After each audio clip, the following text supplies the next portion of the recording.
रुक करते हैं अगली बड़ी खबर का। अब खबर बाबा सिद्दीकी मर्डर केस से जुड़ी हुई। सिद्दीकी मर्डर केस में बड़ा खुलासा हुआ है। मेड इन टर्की पिस्टल से चली गोली made in Australia Glock pistol भी जब्त की गई है और गुरमेल ने भी एक राउंड गोली चलाई थी। यह भी जानकारी सामने आ रही है। शूटर्स के बैग में था शर्ट बदलकर भागने की तैयारी थी।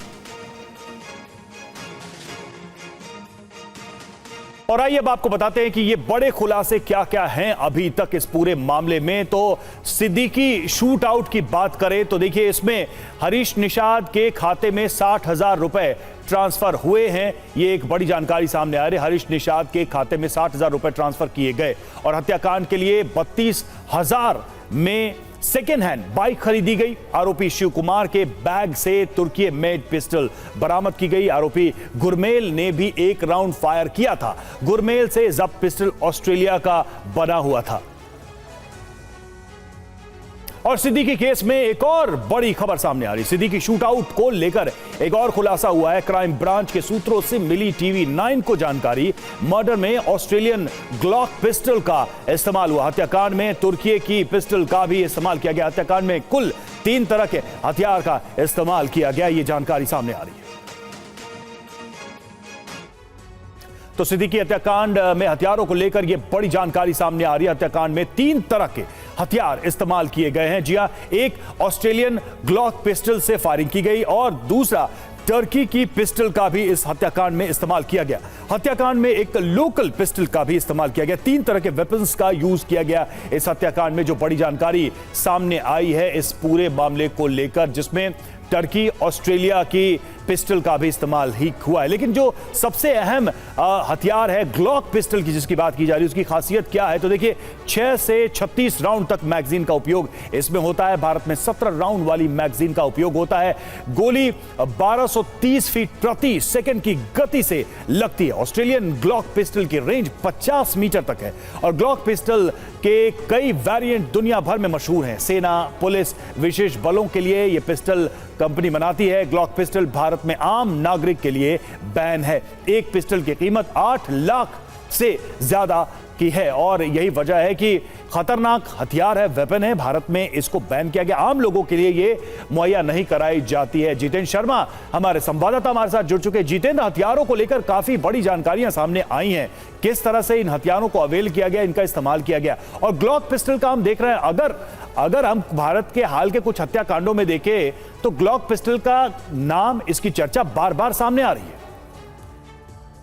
देखिए, ग्लॉक पिस्टल, इसके अलावा जिगाना पिस्टल, ये सभी 9mm पिस्टल है। और खास बात यह है कि जो लॉरेंस बिश्नोई गैंग है उसके पसंदीदा हथियार है। और बताया जाता है कि जो हथियार है तुर्की से, इसके अलावा पाकिस्तान, नेपाल के रास्ते हिंदुस्तान में बाकायदा बिश्नोई गैंग के लिए मंगवाया जाता है।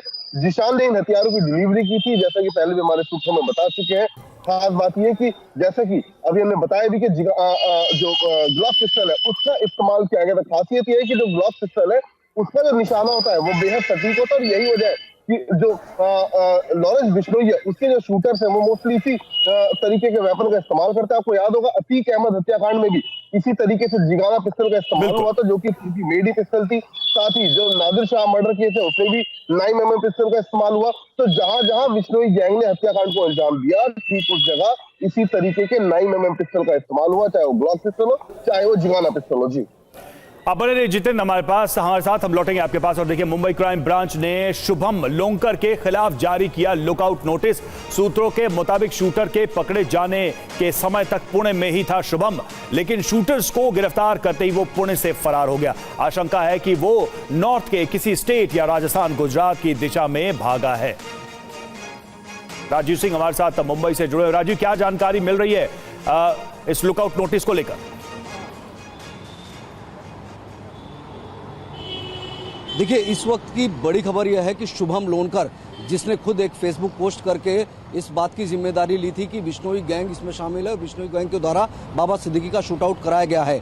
चूंकि कई दिन बीत चुके हैं, अभी तक गिरफ्तारी नहीं हुई, ना तो शिव कुमार जो शूटर था, ना ही शुभम लोनकर का। ऐसे में लुकआउट नोटिस जारी कर दिया गया है और यह आशंका है कि वो नेपाल बॉर्डर के जरिए देश छोड़ सकता है या फिर नॉर्थ या फिर गुजरात या राजस्थान के किसी राज्य में छुपा हो सकता है, ऐसी आशंका जताई गई, इसीलिए एलओसी जारी किया गया है। दूसरी बड़ी बात यह है कि क्राइम ब्रांच ने माना है कि उत्तर भारत के मॉड्यूल और पुणे के मॉड्यूल का इस्तेमाल किया है लॉरेंस बिश्नोई गैंग ने इस शूटआउट के लिए। दोनों ही मॉड्यूल की जो है इस वक्त स्टडी की जा रही है कि मॉड्यूल किस तरह से काम करता है, और इस क्राइम ब्रांच ने पुख्ता तौर पर टीवी9 भारतवर्ष को इस बात की जानकारी दी है कि किस तरह से 3 अलग अलग वेपन का इस्तेमाल किया गया था और किस तरह से ये हथियार पहुंचाए गए थे, उस रूट को भी खंगालने की कोशिश की जा रही है। सबसे पहली बात यह है कि अभी तक जितने भी बिश्नोई गैंग के शूटआउट हुए हैं, चाहे मूसेवाला पर फायरिंग की बात हो या फिर अतीक अहमद पर फायरिंग की बात हो या दूसरे कई ऐसे केसेस सामने आए थे जिसमें लॉरेंस बिश्नोई के शूटर पकड़े गए थे, खासतौर पर दिल्ली स्पेशल सेल के द्वारा। उसमें जिगारा जो कि टर्किश मेड पिस्टल है वो पकड़ी गई थी, लेकिन